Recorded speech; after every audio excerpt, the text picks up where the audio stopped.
Okay, hello again, everyone. Thanks for hanging around for the Q&A with Mark section, which will begin in a minute. But before we start, I want to make sure that you can hear, because we've switched mics now. You're going to hear a little bit of overhead fan noise, but hopefully it's still clear. Excellent. Thank you, Donnie. Yeah, I know, we should have an investment in Starbucks. We really should.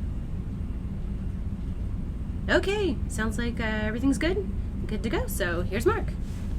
Okay, well, look, you guys have already seen us streaming for a little bit. You know how hard we're working, blah, blah, blah. So I'm not going to talk about that. This Q&A, it's essentially an Ask Me Anything. So you've got an hour. He's just going to relay the questions. Some I'll answer, some I'll pass on, because I'm sure there'll be some interesting questions, really interesting, that I probably shouldn't talk about on Twitch. But yeah, it's as simple as that. So guys and gals, you've got an hour. Go. Take advantage of your time. There's a slight delay on chat, so I'm going to let you all answer here. No, there's not a Nike advertisement. I know you guys love his shoes very much. Alright, let's see what we got. Yes, I know this is going to come up a lot, and we've said before, but I'll ask it. Ziguan wants to know when Beta 1 is going to be. As soon as we know, you folks will know. Obviously, you see what we're doing. You've seen us, and will continue to see us working on it for the next few weeks, and hopefully we'll make it by the end of winter. Though, judging by the weather outside, one could, of course, make an argument that at least in Washington, D.C., the winter is over. But it won't last forever. And it's cold in other parts of the world, so it'll be done. You know, I won't say it'll be done when it's done, because that's kind of silly, at least in our case, but you can see how hard we're working to try to deliver this to you as quickly as we can. Defer asks, what about these places of power we saw on Periscope today? I saw a bit of Michelle drawing. Mm-hmm. So we started to, of course, have a place of power. It was something on our checklist. It involves, adding some new tech. And interestingly enough, some of the changes we made to terrain to make the place of power work, or to make it look good, actually we think broke the build. So we're trying to track that down. I mean, the build's out there. It just causes people to crash. And not every time, or every even other time. But we've got a really good lead, it seems, on what might have been causing that problem. And I have an update that talks about this and something else pretty cool that hopefully will go out today.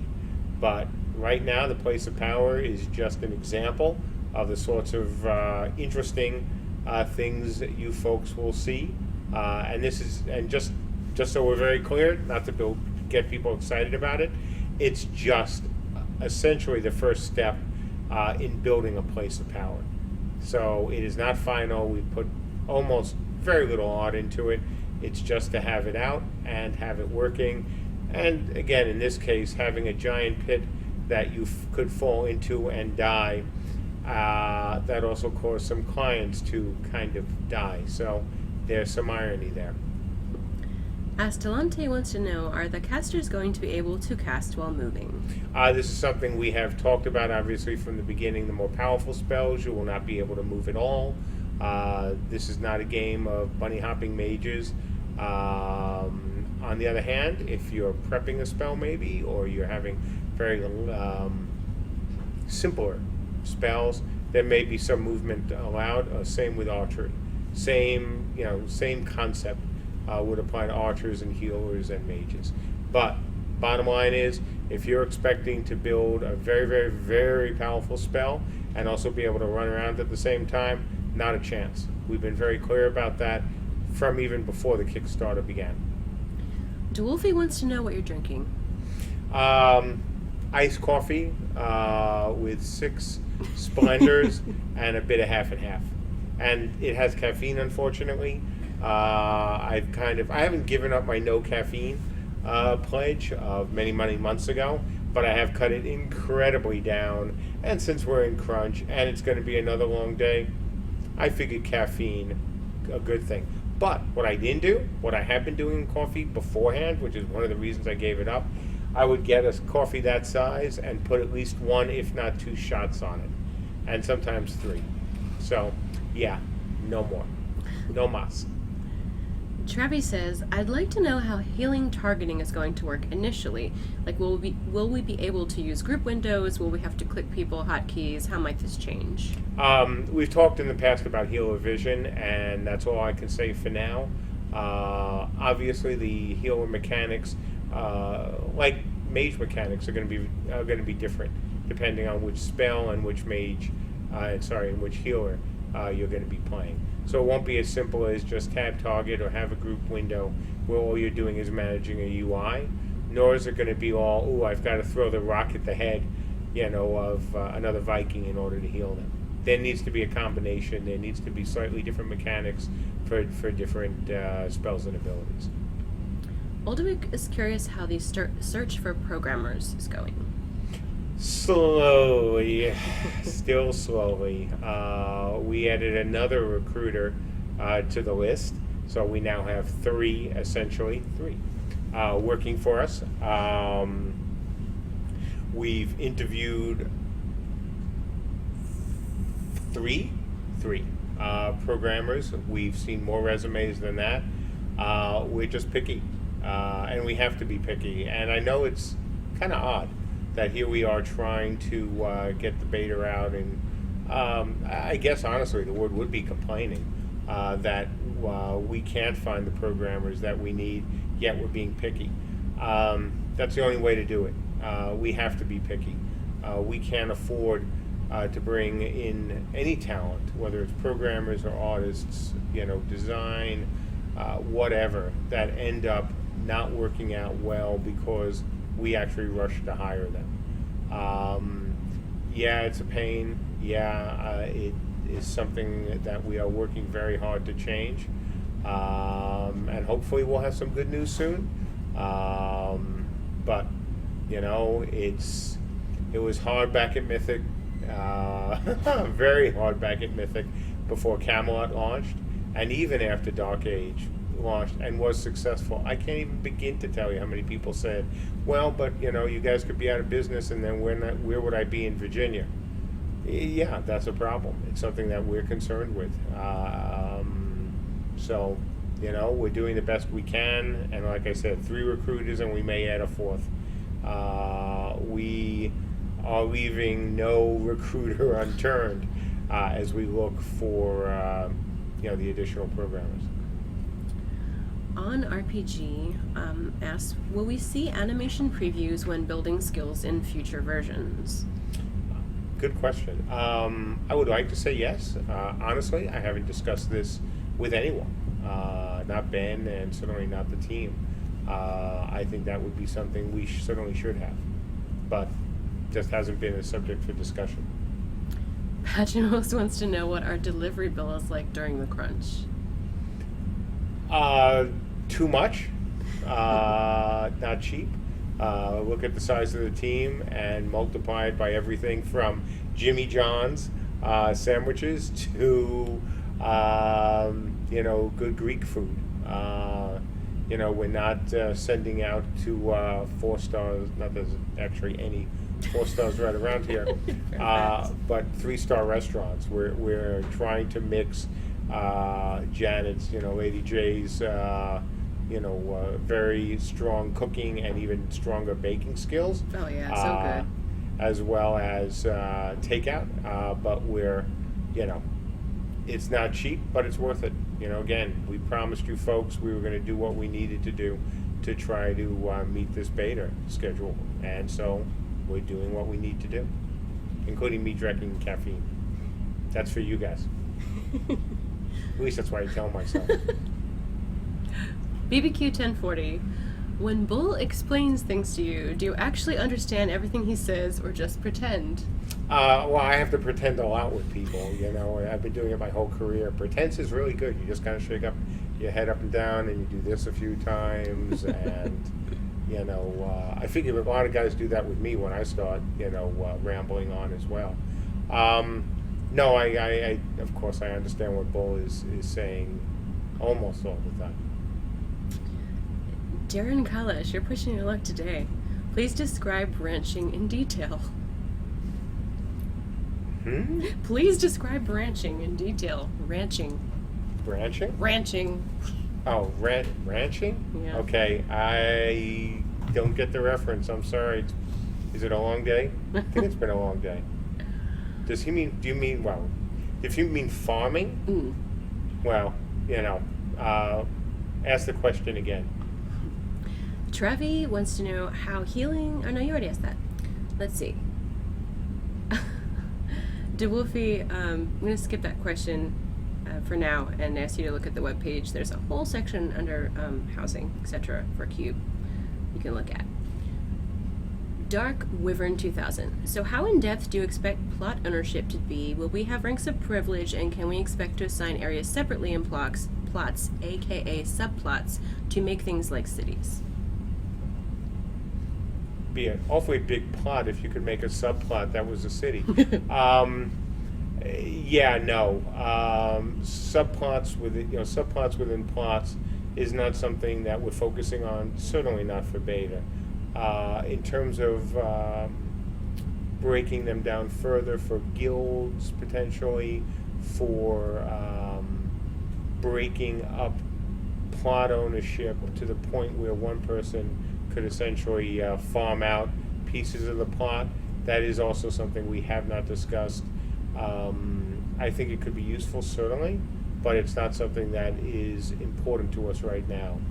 We need to build the core and get that working. We're in pretty good shape there. And after that, we'll see what the needs of our backers are. Bessir asks, for taking over enemy castles, do you have any ideas other than killing the City Lord NPC or standing in a capture circle with more of your guys than theirs? Well, I don't think have I ever talked about City Lord NPCs? I don't think I have. No. So, look, our capture mechanics are still something that is, I don't want to say it's up in the air, but it's something that we're going to refine. There'll be different kinds of capture mechanics.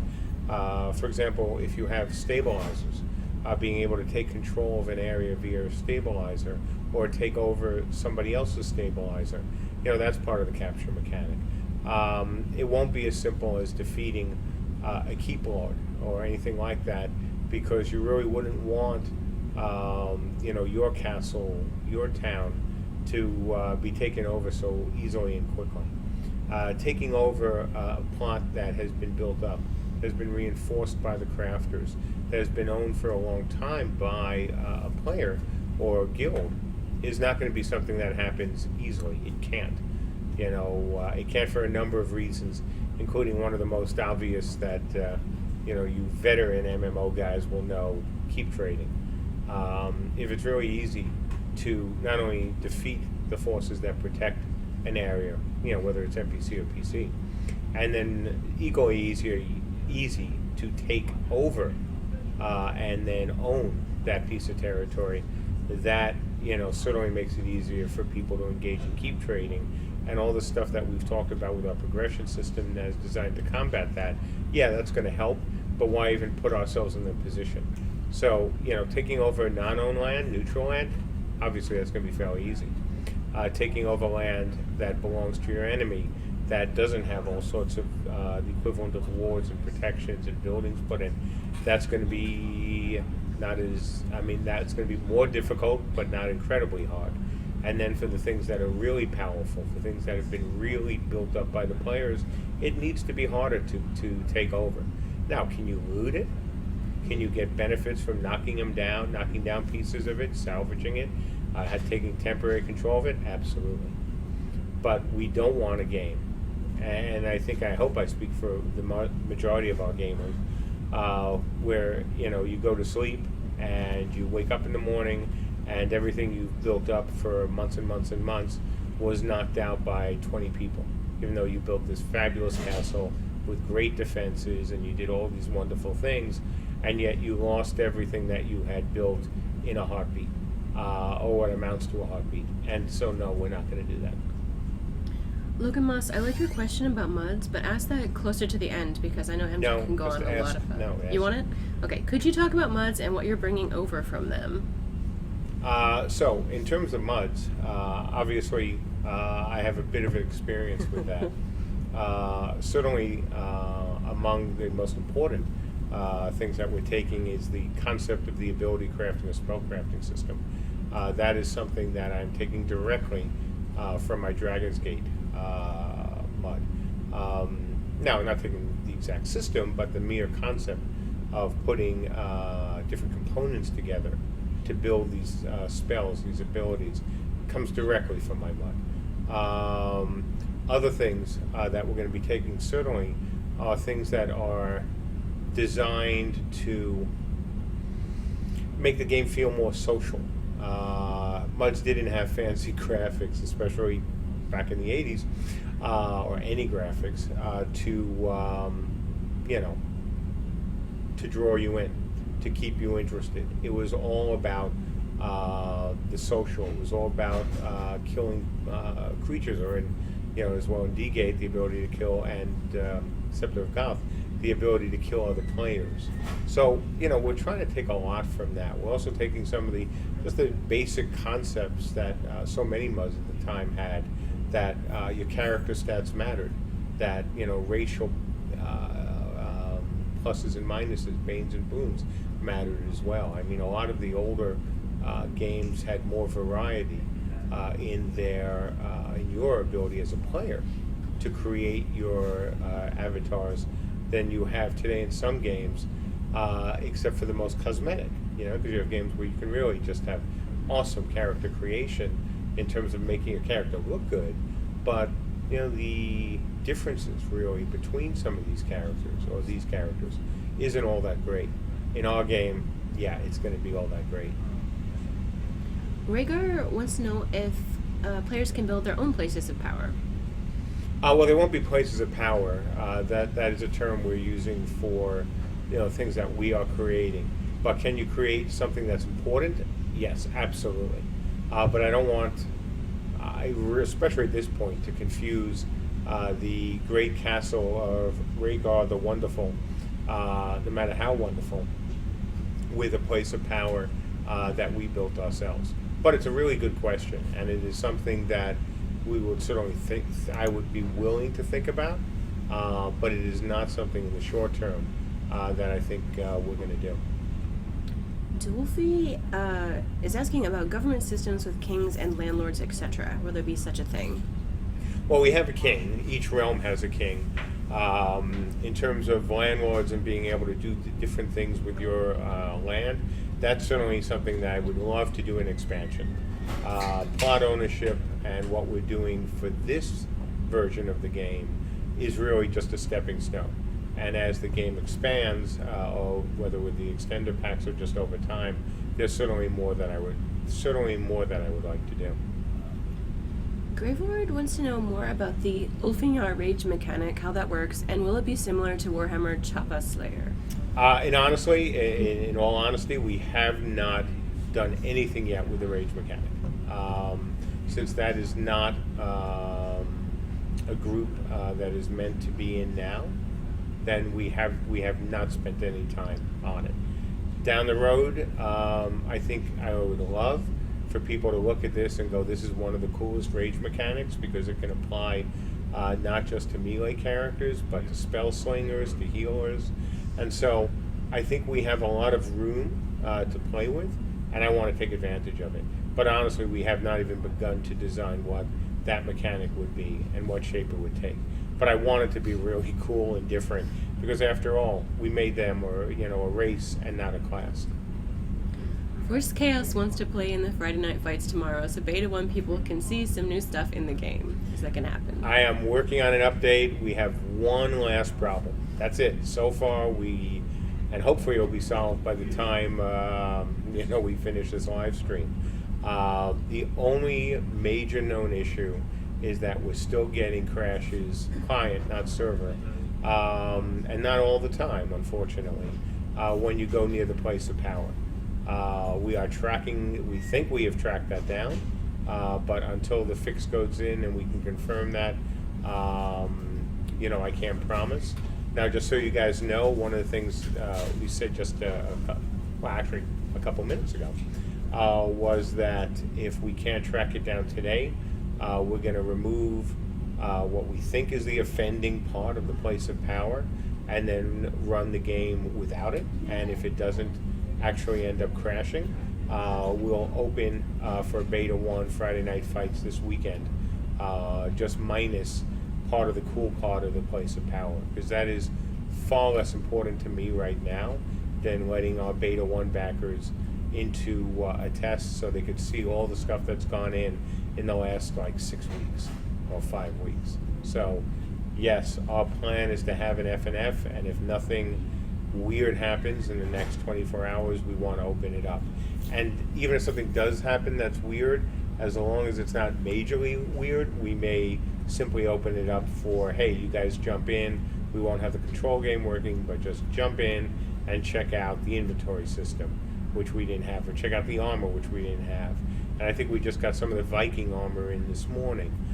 So there's a lot going on in the game, and there's something I'm saving for the update that will make a lot of people very happy, especially those who've been in our more recent alpha tests. But I'll save that as a tease, for an update that hopefully will happen within the next hour and 7 minutes. Nanolux asks, will the Encumbrance system be in for beta? Yes. Well, some of it. The full Encumbrance system would not be. But the idea of having items with weight, and this weight affects how you move, yes. Hicks 2020 asks questions about how the camera will look. Will it be held down, right click to move the camera, or will there be a mouse-free look option? Right now we are doing nothing particularly interesting with the camera. That is going to change. But for right now, nothing. It's just like it is. You've seen it in the videos, you've seen it in the alpha if you've been in alpha. For the opening of beta, being able to play with the camera was not something on our short must-have list. Again, as we move through beta, absolutely we need to do more, especially when it comes to cube or any building you're going to want to do in the game. But as a focus of what we had to have for the opening of beta 1, no, it isn't on the list. Nya. Any new Founders Points tiers coming? $1,000 maybe, with an even better ratio. So I've talked a little bit about what we're going to do for the builders, again in just generalities, on the forum, saying that we weren't going to put up any new builder tiers until we went into beta 1. I have not, in all honesty, thought about adding Founders tiers. Could we? I'll certainly think about it. As everyone who's in the chat in the stream now knows, I have not tried to make, or we have not tried to make raising additional money a focus of this game. We have not tried to throw things at you to get you to spend more and more and more. For our beta folks, for our builders, I wanted to wait until we were further along before we added new tiers. I thought and remain convinced that adding a lot of, hey, here's some new things you could buy when we were still not in beta was wrong. I quoted one of my favorite movies, Miller's Crossing, up on the forums. If you find the link about beta tiers, you'll see a very short clip from a very great movie that I think describes just how I feel on the subject. So it is something we'll think about for the Founders as well. But the first people I need to address are the builders. We have a lot of builders, and I've been telling them that once we were in beta, we would give them other options, and I intend to do that. I just did not want to do it until we were further along. Zig1 has questions about the progression system. For now, it seems like you get a small stats gain and slightly better spells with time. Will there also be some kind of herald or VR points? Do you think it will be enough in the long term, meaning enough to log in every evening and go smash some skulls? Well, I hope you're logging in every evening to have some fun and not just get progression. So it's going to be a combination, right? If the game is solely about forcing players to log in to, keep up with this, phrase we used during Kickstarter, to keep up with the Gandalfs, then that isn't that much fun. We want the game to be fun. We want you to log in every night and every day as well, because you're enjoying it. At the same time, we know we have to give some carrots as well. And so it's going to be a combination. You're going to get some absolute progression in your abilities. You have to, even when you soft cap it. But we also want to throw other things at you. We want to give you other, benefits and other challenges for when or for why, or for when you log in to play the game, and why you feel even better when you do. So we want a combination. Muxio, can we build anywhere in the world, or should we control the territories in the world? Say that again? Can we build anywhere in the world, or I think he's saying first must be controlled territories? Yeah, you can't build on a territory you don't control. That would be chaos. So you have to take control of a place, and then once you have control, then you can build on it. Jamie Jones, as someone very unfamiliar with Camelot Unchained until today, could you describe what the overall field direction of the game will be like? Will it be PvP based and feel old school like Dark Age, or more like MMO WoW types of today, somewhere in the middle, such as Warhammer Online? Hard question. A good question, of course. And thank you, obviously, for your interest. So in some ways, it's going to feel like the older games. There's no question. We're going for an RVR-focused game. Not an RVR-centric game, an RVR-focused game. This is RVR and PvP is what this game is about at every level. Even the crafting, even though you don't have to actually engage in RVR, at least face to face, right? Hand to hand, spell to spell RVR. Everything is about doing things for your realm, doing things for other players, building up that sense of pride that folks in Dark Age and other games, older school games, cared about and cared about their No, that's wrong. Build up the things where people cared about. There we go. What was going on their servers, and the people they were meeting, and the people they were gaming with, on hopefully a nightly basis. So in that sense, it's going to feel like that. At least we hope so. In terms of the modern MMOs, whether it's WoW or now Black Desert Online, sure, if there's stuff from there that we think adds to a better gameplay experience, for the vast majority of our players, we would certainly look at that. But always within the bounds of the foundational principles. So if you're new, please go over to our website and check out the FPs. They will tell you so much about the game, and frankly, after reading them, you may decide, hey, this game isn't for you, which is great. I thank you for taking the time to do that. On the other hand, you may find that when you read those FPs, you have such a good understanding about the game that you decide to back us. Great, love to have you. But definitely read up on the foundational principles. They're a little wordy, but they will tell you not everything you want to know about this game, because they couldn't, but they will tell you an awful lot of the vision we had for this game, and that vision hasn't changed. As our backers in chat can tell you, we've stuck to the things we said before the Kickstarter, during the Kickstarter, and after the Kickstarter, and that stuff just hasn't changed. And again, thank you very much for your interest. Rhaegar has questions about the Red Cap's way of killing, which completely bypasses the traditional method of life and death in most MMOs, even this one, i.e. hit points and healing. While he loves the idea, isn't this going to be more trouble than it's worth? I don't know. Well, honestly, Rhaegar, I don't know. Will it be more trouble than it's worth? I certainly hope not. I think it sounds like an awfully fun way of doing things. And look, the beauty, as you know, in the way we're doing things here, and the systems that we're putting in place, is if something doesn't work, I don't mind chucking it out. No problem. I have never been one of those developers who, will look at something and go, it has to be, and I don't care what anyone says, we have to do it that way. I'll throw out any damn system, any damn mechanic that I or anyone else, came up with, if we find it doesn't work. And I love the red cap idea, obviously. But if it doesn't work, then we'll change it. Foggy would like to know when they can expect to see expanded class abilities for Beta 1 classes. Funny you should ask that.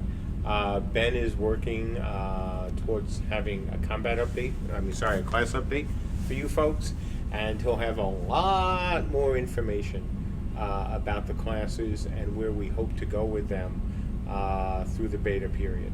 So whether it's 1 day, 1 week, 1 month, Ben will have a lot more information for you next week.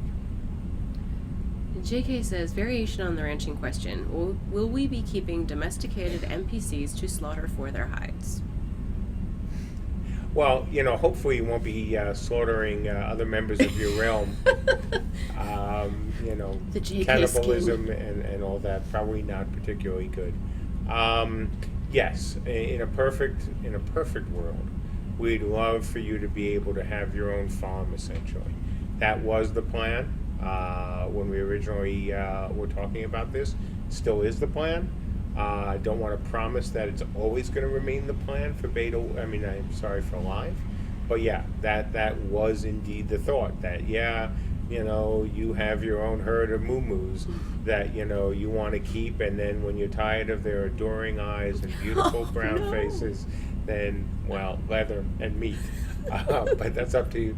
That's up to the vagaries of development and what turns out to be the most fun. I mean, if it's just a really pain in the ass and we end up making Farmville, more than Camelot Unchained, that would be bad. So we'll see what happens.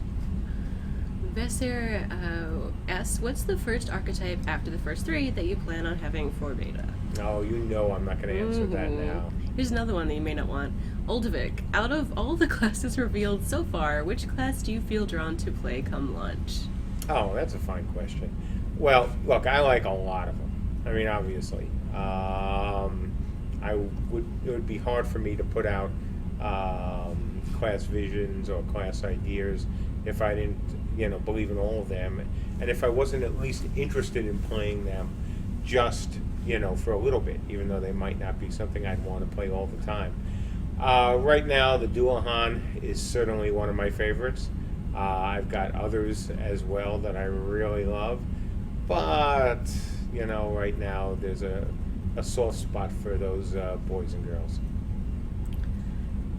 Let's see. Hicks 2020. How will gates doors work when they're in the game? Will they open and close in real time, or will there be a screen-loaded instance to enter a building? No. The buildings that you will be creating, the buildings that you can be rebuilding that may have been knocked down in the past, will all be real time.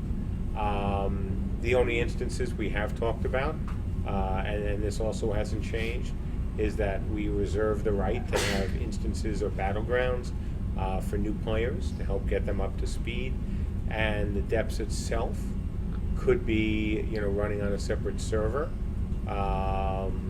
but the idea of having instanced keeps and all that, no, that is not what we want, and not what we, frankly, we don't even need to do that, because if you've been in our alpha test, frankly, you've seen, or if you haven't, we already have a whole heck of a lot of buildings with a whole heck of a lot of ways to get inside them. So once we hook up an actual door, we won't have to act like General Zod in Superman 2. Barbecue 1040 asks, do plots get created when we build, or do plots designate where we will build, not in safe zones? Very good. Plots will designate where you can build. To a certain extent. I mean, there will be some plots that that multiple players can build on. For example, we've said that from the beginning, part of what you're going to be doing with the places of power, some of the places of power, are going to be rebuilding them. So there'll be ways that you can help rebuild a plot even if it isn't yours. But as a basic rule, the plots will determine where you can build.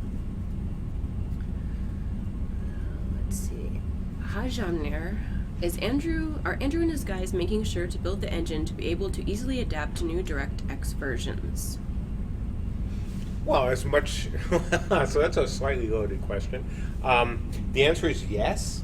On the other hand, if Microsoft decides that for DirectX, the next version of DirectX, or another version of DirectX, that they're going to chuck all compatibility and they're going to go with a whole new way of doing things, yeah, we can't do much about that. But are we trying to be sure that the things we're doing now will most likely come along for free when Microsoft decides to update their own engine? Yeah, of course. Secrix wants to know about the roleplay animation stretch goal. Where does that leave the floaty rune system to reduce animations for casters healers? What if that system doesn't work? Say that again? With the roleplay animation stretch goal, where does that leave the floaty rune system to reduce animations for casters healers? I'm not sure of what you mean by the question, because these are two different things. The animations, having additional animations in the game are not going to have that sort of same effect on frame rate that we were worried about. If this is your question, I think I understand it. That having, tons of pets running around the world and tons of over-the-top abilities will have.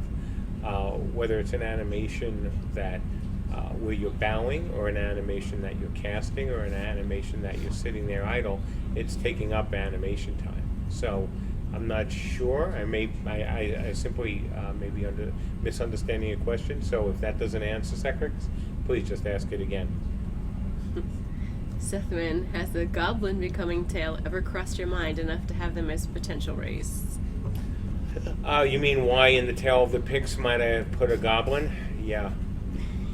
So yes. Oldipwick wants to know if you coded your early muds yourself.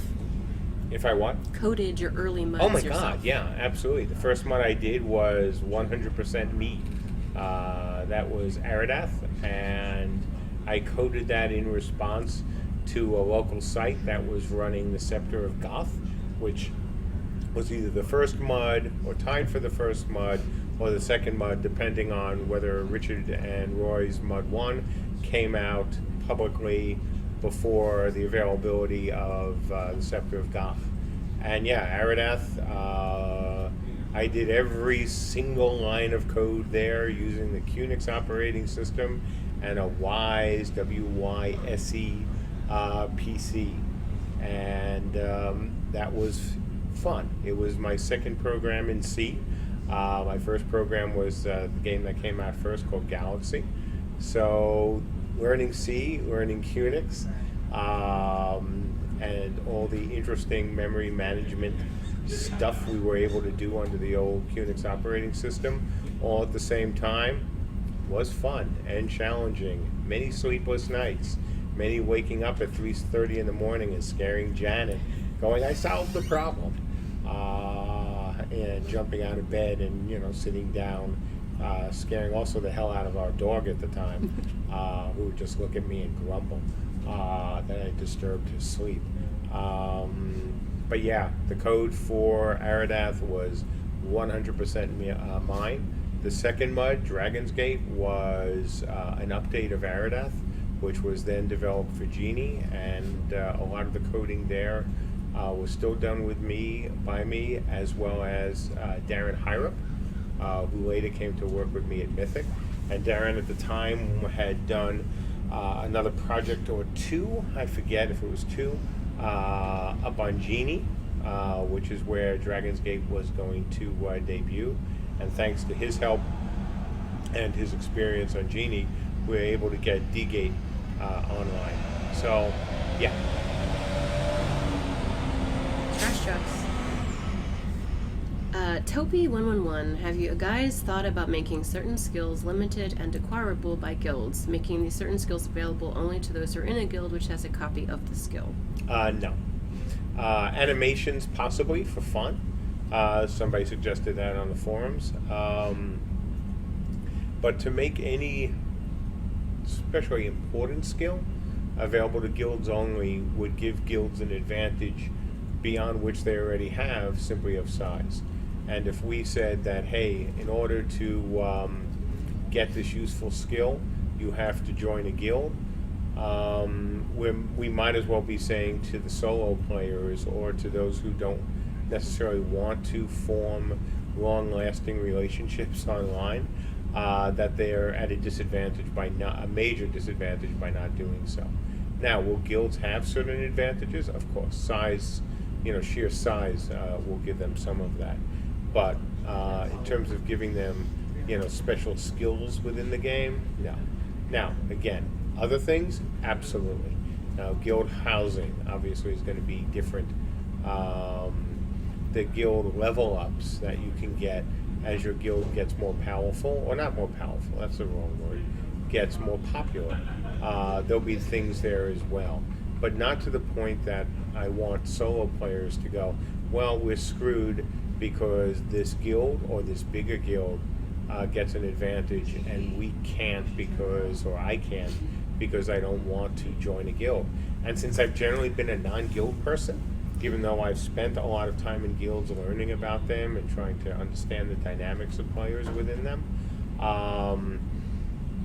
I understand, at least I think I do, why a lot of people like guilds, but I also understand what I can't do to place solo players or non-group, joining players at a significant disadvantage. FaceGig says, I'm new here, so sorry if this has been talked about. The target player base seems to be for the semi-hardcore or hardcore players. Is this the intended target audience? Well, let's start with what's the definition of hardcore. Because, there are certain phrases in the industry that are used and abused, all over the place. To some people, hardcore means you're willing to play 12 hours a day, or you're willing to play a 72-hour weekend of gaming. To others, hardcore means any game that's not hand-holding. Or hardcore could mean those who like FFA PvP. So, we have our demographic, at least my perfect demographic for the combatants in the game, those who want to engage in combat, are people who simply want to enjoy RVR. Okay? They want a realm to belong to. They want to know that the people in their realm are not going to backstab them, that they can wander around the town without, or around, even outside of a town, without worrying about whether that guy who you just saw in the store is going to decide to stab you in the back. So we're looking for those kind of players. In terms of whether we're expecting people to be online all the time, like many of you folks who are probably listening to this remember from from Deoc or other games. And we're certainly not looking, for that either. We know it's a different age. We know we're all a different age as well. And so things like the progression system are being designed to allow players who don't want to spend, those 12-hour nights or even 6-hour nights every day playing the game to still feel like they are progressing, like they're getting advantages, like their characters are getting more powerful. And that they won't always be at the mercy of more powerful players who are willing to put in more time.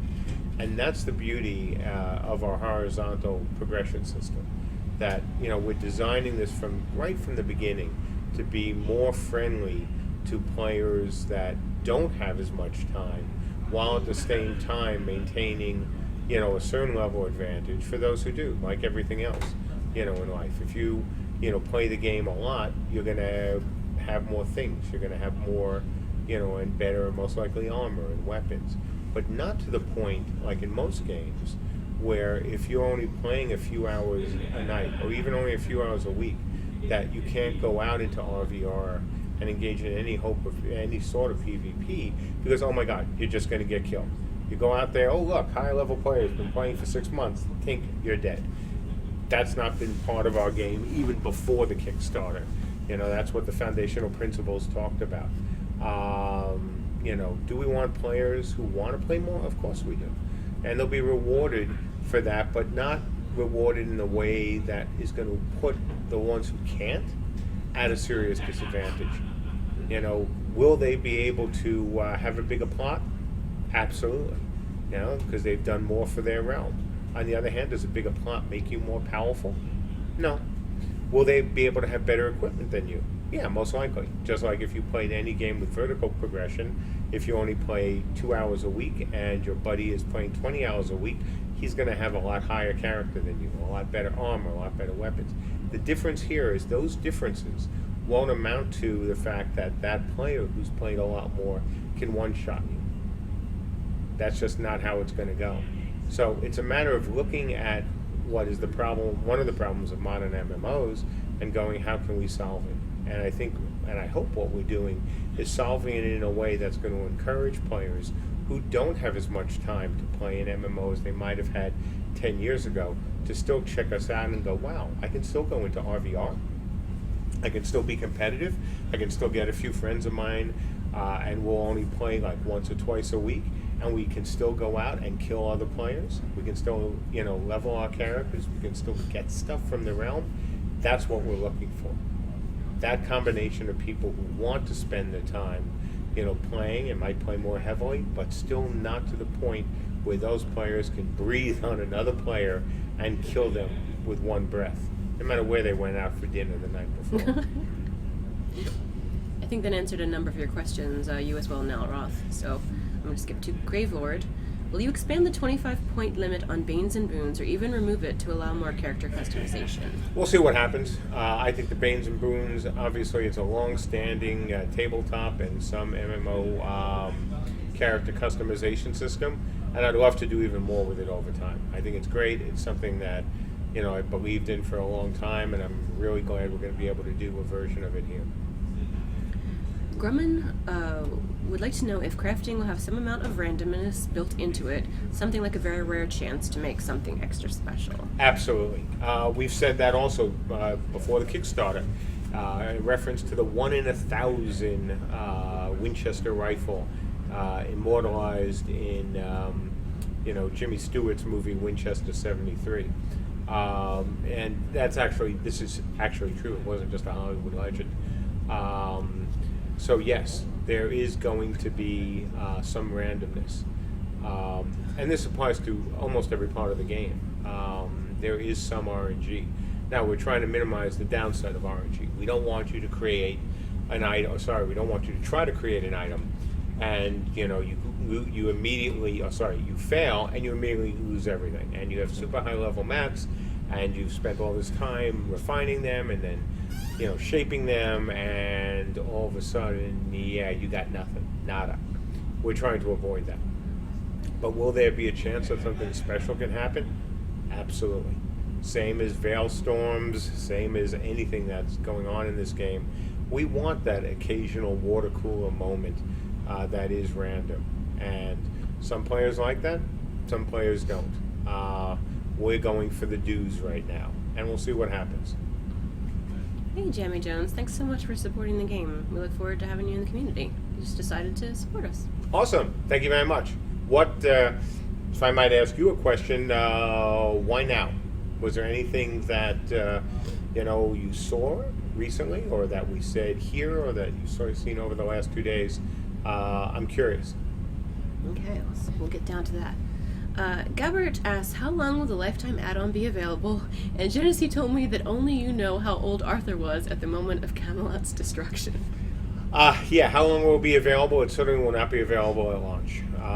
We will be removing that.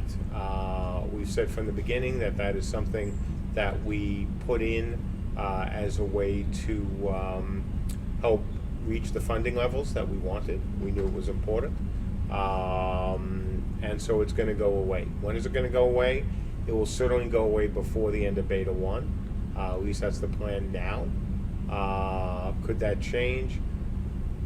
Possibly. I hate to say anything really is set in stone. Even the FPs, though, so far they are. But yes, it's going to still be available, at least certainly during crunch, but it will go away. And if you're thinking about backing the game, and other people who might hear this are thinking about backing the game, understand it will not be available at launch. There's just no way. That's why we're doing it now. We will not be doing it at launch. Not a chance. Nanolux asks, in beta, will harvested materials have to be carried by the player, or will there be wagons, carts to transport the material? And not in the opening of Beta 1. Not a chance. Wagons, carts, roads, all that is not an opening of Beta 1 item. Now, will you be able to gather it all? Probably not, because I've got a lot of items, and I'm going to hopefully add more to the basic list. And so setting up nodes and all the areas for them would be quite time consuming and not something I care about, frankly, for Beta 1. Beta 1 is about testing more mechanics, about getting the class at the beginning of the classes and getting archery in, getting the formulas for crafting in, and allowing you guys to play with all sorts of combinations of things. Having it feel more game-like is important, but not the game.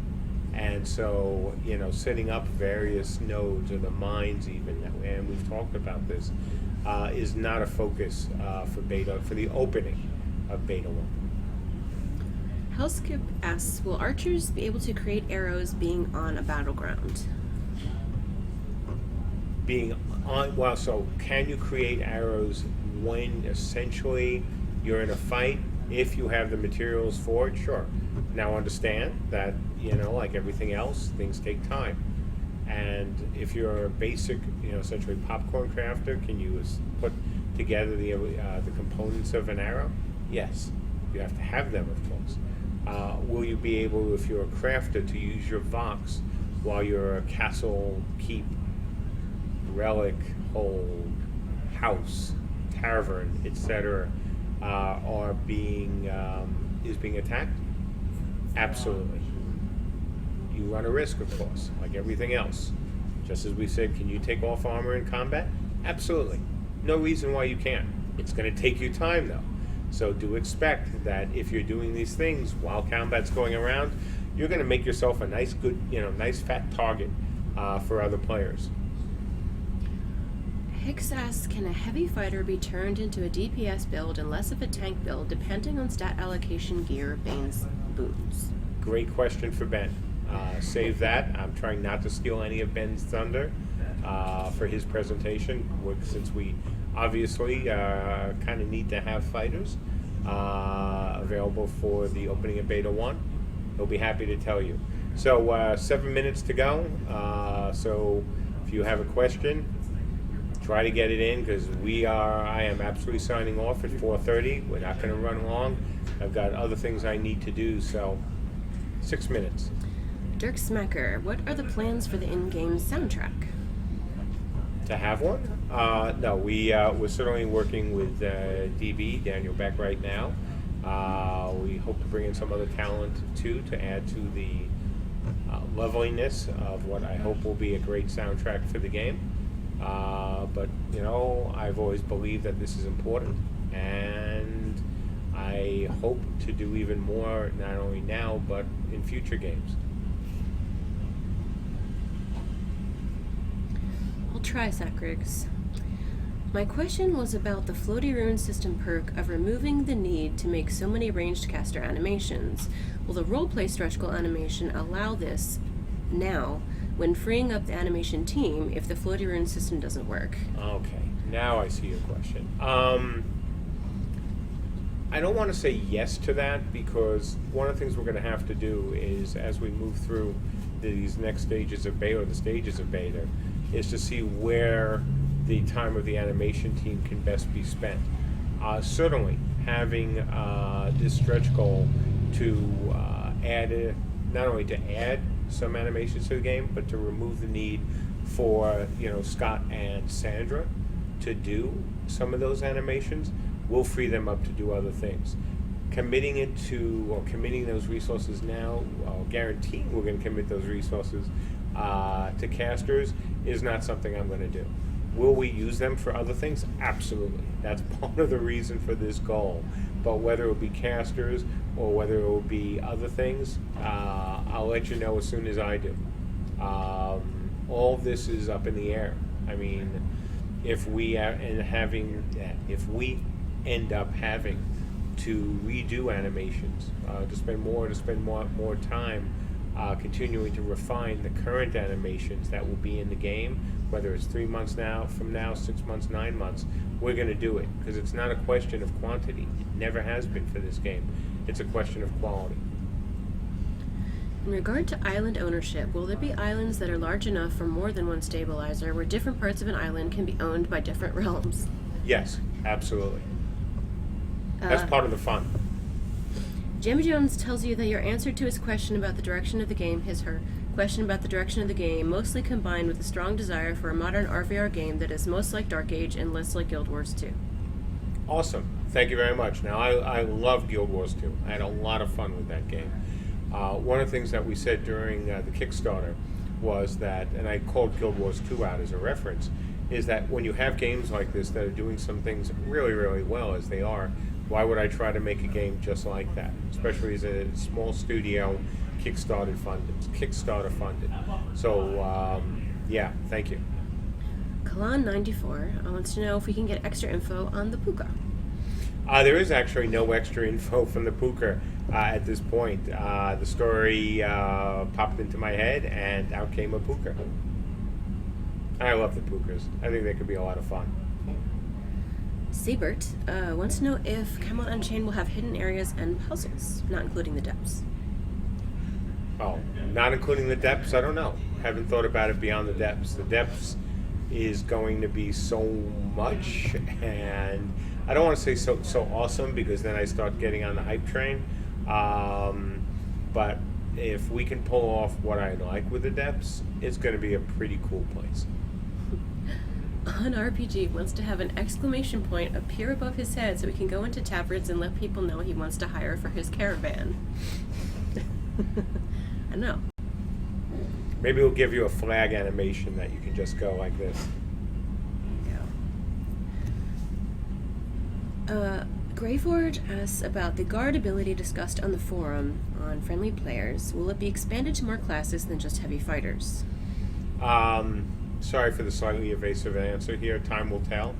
I think the guard mechanic obviously is an important one, especially in a game like ours. So we'll start with the heavy fighters, and then we'll see where it goes from there. Okay, as your last questions, we have 2 more minutes. Looks like we're down to the end now of everyone asking, so I'm caught up with you all.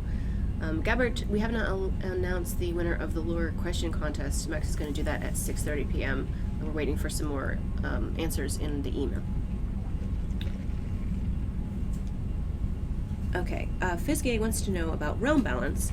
I read you will be realm bound, but what if you eventually decide a different realm is for you? How hard will it be to switch realms, if possible at all? Well, you won't be able to switch realms on a server. Once you've committed to that realm on the server, unless you're willing to delete your characters, you're stuck with that realm. You are absolutely realm bound per server. Now, remember, this is not a game of one server. This is a game with lots of servers.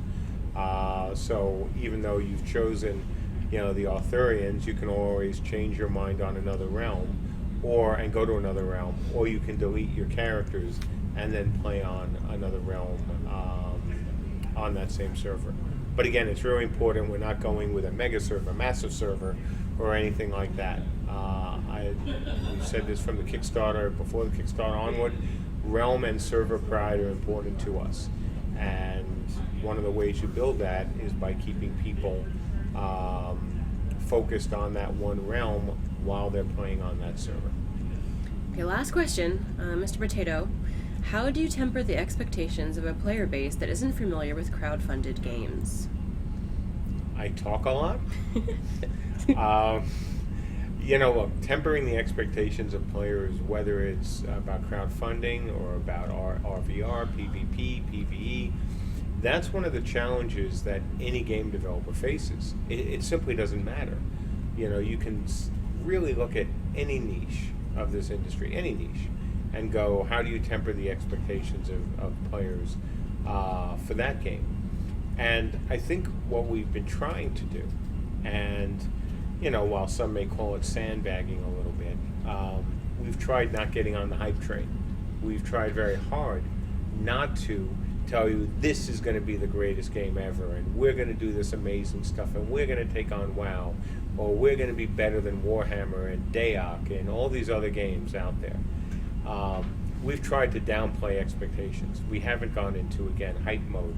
I'm not wearing sunglasses. I'm not, saying things to try to elicit more donations. I'm not getting excited and telling you people, if you don't join us now and if you do not give us more money, and by the way, we have these nice horses to sell you, then you're going to miss out because, hey, those horses are going to be gone. We're not doing anything like that. That, I hope, helps downplay the expectations of some people. Because frankly, I'd rather people underestimate us a little bit than get all excited and not be able to live up to those grandiose expectations. We know what we're doing here is cool. Guys who've been in our, any of our tests have seen already what we've been able to create with a small team. I mean, for all those who are listening, and obviously for you, we're building everything from scratch. Almost everything. Obviously, we're using PhysX on NVIDIA's PhysX on the server. We're building this whole engine. And yet, at the same time, the small team is also building a game or doing something we think very interesting with Q. That's pretty cool. So, do we have maybe we have slightly higher expectations than we've been talking about? Yeah. But in terms of, keeping people's expectations in line with what we can deliver, we're doing everything we can to do that. Because that is important to me.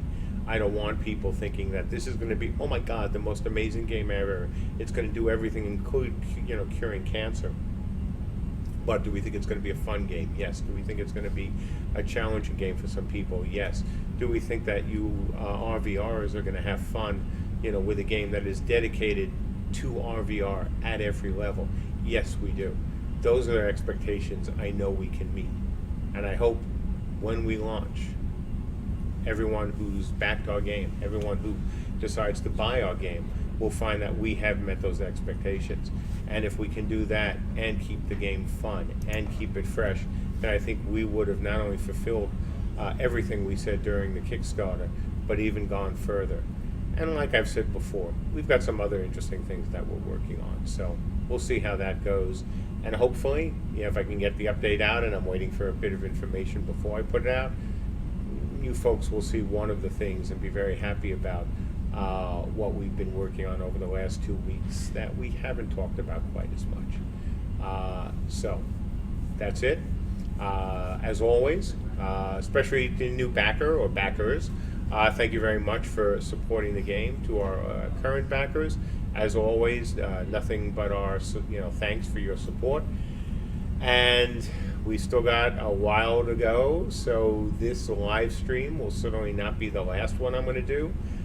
We have some interesting ones coming up, including I think Ben's live stream you folks will enjoy. And then we have a surprise one from Max that we think you're going to enjoy as well. So it's going to be a few weeks of trials, tribulations, maybe a revelation here or two. But no matter what, we hope it's fun. We hope you've enjoyed it so far.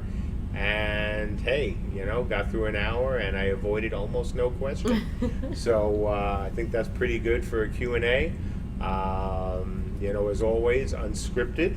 And as always, again, folks, thanks so much. And I'll see you when I'm on camera, either later today or certainly over the next few weeks.